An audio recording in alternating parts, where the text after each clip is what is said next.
Ingat, atas dunia ada 4 jenis penyakit tak ada ubat. Pertama, mati, tak ada ubat. Tuhan kata mati, mati. Yang kedua, tua. Tua tak ada ubat. Walaupun dia cucuk botok ke, dia makan vitamin ke, dia buat macam mana ke, dia exercise ke, nampak dia awet muda, tapi tetap umur dia tua. Betul tak? Tetap juga dia hidup atas dunia ni dah sekian lama.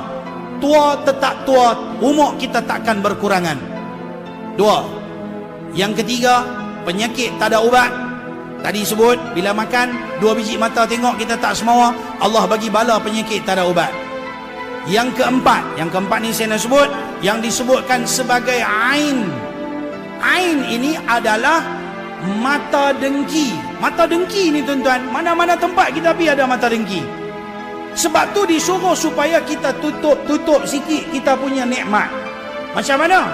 Kalau kita duduk di rumah, supaya orang jangan nampak dalam rumah kita, boterai sikit, jangan bagi orang nampak dalam rumah kita. Kalau kita naik kereta, kita tutup sikit, jangan bagi orang nampak siapa ada dalam kereta. Kalau kita duduk di rumah kampung, kita tanam pokok-pokok, jangan bagi orang nampak kemewahan kita. Sebab bila ada 2 biji mata, ni pun sama juga, bila dia tengok, dia reling-reling, dia mula dengki dalam hati dia. Ish, aku geram dia ni. Dia ni kaya dia ni. Oh, dia ni handsome dia ni. Oh, dia ni segak.